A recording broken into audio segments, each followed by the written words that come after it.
Why do 25% of Samsung TV owners experience the dreaded red light flash? Let's fix that. Step 1. Check the power source.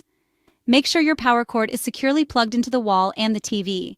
Try a different outlet and bypass any surge protectors. Inspect the cord for damage. Step 2. Power cycle your TV. Unplug the TV, hold the power button for 30 seconds, then plug it back in. Try turning it on again. Step 3. Test the remote control. Replace the batteries, ensure nothing blocks the signal, and reset the remote. For smart remotes, hold return and play, pause buttons together. Step 4. Check HDMI connections. Unplug all HDMI devices and inspect the cables. Try different ports and cables. Step 5. Observe the blinking pattern. Note any specific patterns for further troubleshooting. If all else fails, contact Samsung support for help.